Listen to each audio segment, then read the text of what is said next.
going to the key shop. Uh-oh, I hope we don't have any setbacks. This is the key teacher. Yay! I asked Nick to teach me how to make a key because I was always curious.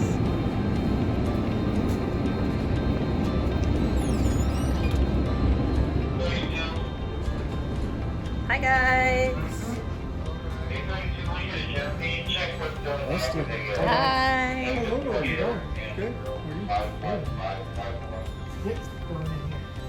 Just going in here.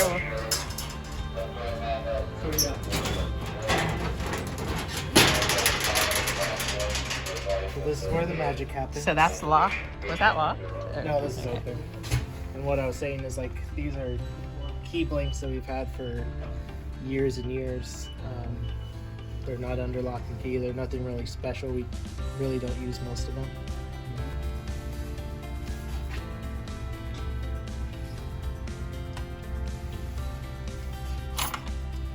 So the key with this kind of house shape on top is a quick set key. Okay. That, or the other one that's commonly available for residential, is the Schlage. It kind of looks like this pyramid on top. Okay. Oh, okay. So, So that's just a blank one that you grabbed? Yeah, this is where we're gonna cut It's it. totally blank and just no notches. nothing. Okay. So you put your key that you're gonna copy in here. There's a slot. Okay. Put it all the way until it stops on this notch here. Okay, tighten it down. Okay. Put your blank on the other side. Make sure the meat of the key is facing out. You wouldn't want to put it like this. It's going to cut the back of the key. You want this to face towards. This is what does the cutting. Okay. Same thing. Same thing. There's a little Make sure it notch goes all right the way there. back to Okay. Tighten it down. Okay. This is a little gauge that you can check to make sure that it's the same on both sides. It goes to that notch and it goes to that notch.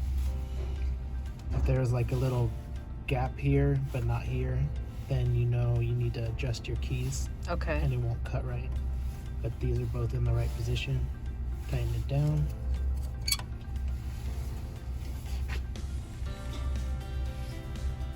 Last thing to do is see if we can find some safety glasses. Look at all this stuff. So organized.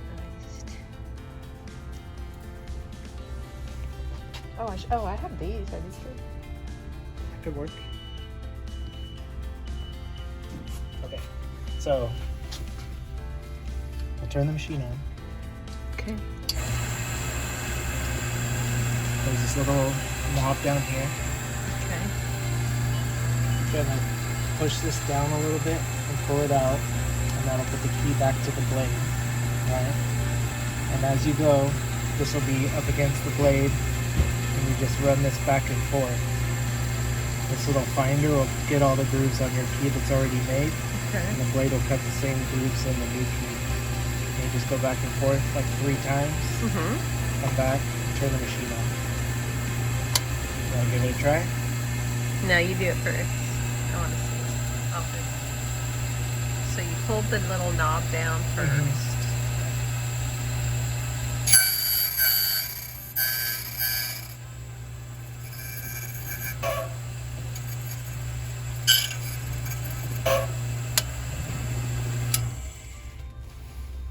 That's all? That's it. And you just clean it on this wheel. Get any burrs off. See, there's like little metal shavings, but just take those off. Now the-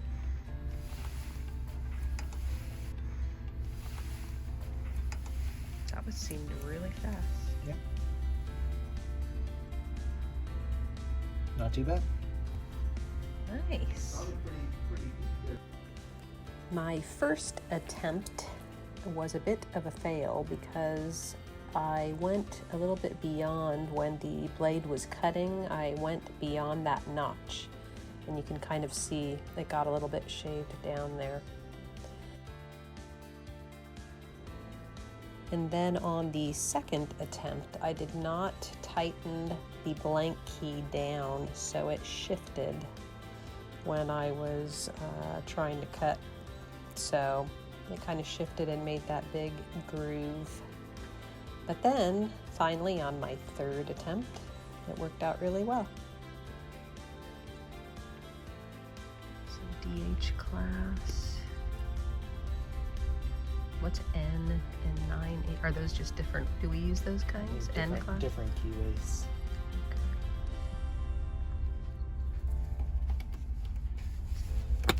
And then these are the pins that I was telling you the key actually moves to open a lock. Oh, wow. So that's what's inside the lock. These tiny little ones are for like when you make a master key, where I said there's like 2 pins in one hole. So you can put 2 different kinds of keys and still get it to open. Okay. That's what all these different pin assortments are for. Wow.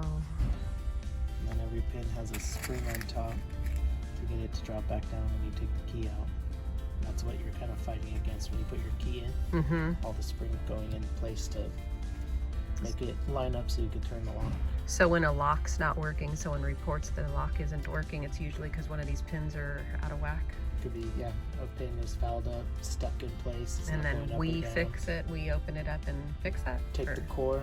You take this plate off, it's on the top of the locks, and then you'll have access to the springs and the pins. Oh, wow. And then have to rebuild it if it's bad enough. That's what's inside the lock. Yeah, if you take that If you off, take you have that off, access to all the all of- springs. And there's 7 pins always? down here. No, there's, Or, from what I remember, 7 different depths, but Mhm. locks have anywhere from like 3 pins to a bunch of pins. The more pins, the more secure the lock is. ah. There's also wafer locks, which is a whole different animal. Instead of pins, they have these little wafer clips. And when your key goes in, it lines all those wafers up. So you can see that they're set up right now. Yeah. When they're inside something, when they're inside of a padlock or whatever, these are what keeps it from turning until you put the key in. Is that like a And then the- locker, kind of? Like where Yeah. would that be on? Yeah, a lower locker? security type lockers, Okay. cabinets, It's not a door, not yeah. a door. But now these are all lined up smooth and the Mhm. lock can turn. This last pin, Just sticking your up. key doesn't touch it, but it keeps the lock in the hole. So if you want to remove this core, you need a special key that reaches just that little bit further to knock that one down. Yeah, it looks like a cabinet. It Right. could go in a cabinet, yeah. Is that the kind of... That's not the kind that's on all of those, like, overhead cabinets that everyone has in their office? Is That'd it? be like these. Oh, yeah.